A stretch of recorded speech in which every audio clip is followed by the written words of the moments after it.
Hi there, and thanks very much for tuning back into this second video this week on the Vietnam War.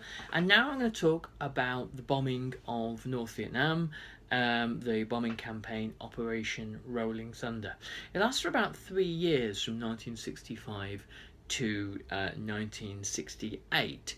And it initially, in the second half of 1964, there are bombing raids, but they don't develop into the kind of systematic round-the-clock attacks that begin happening the following year.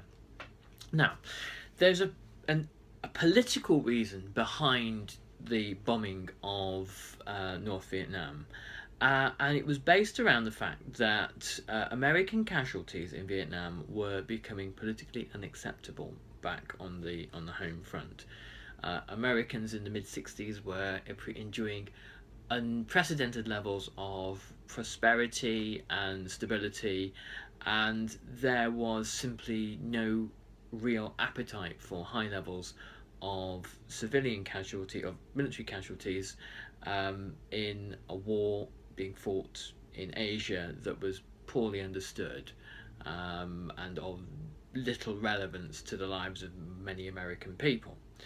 So bombing was a way of continuing the war using technology instead of manpower. It was the policy it was summed up by Robert McNamara, the Secretary of Defence, as men out, machines in.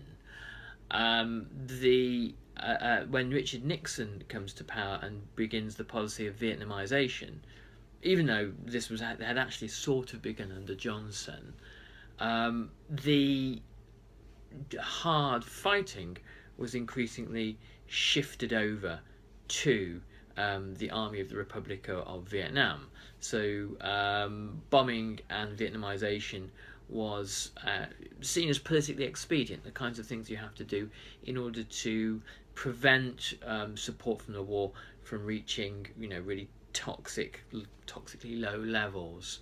The bombing of North Vietnam was also used as a device by both Johnson and Nixon to try to bring the North Vietnamese to the negotiating table. Once it was realised an outright victory in Vietnam wasn't possible and was unobtainable, bombing was used in exactly this way.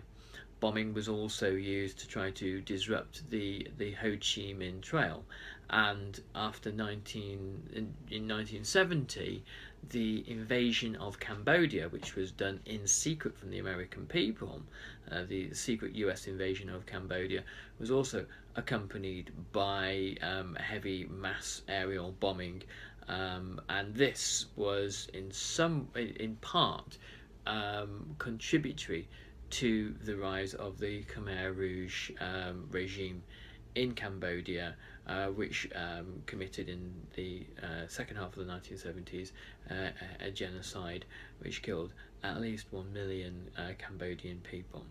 So, to recap, bombing had a political purpose. It was Rolling Thunder, had a political purpose. It was designed to try to limit American military casualties and to continue the war whilst limiting the possibility of dissent at home. And this was unsuccessful. So anyway, remember to subscribe, to like below, leave your comments, and I'll catch you on the next video. Thanks very much.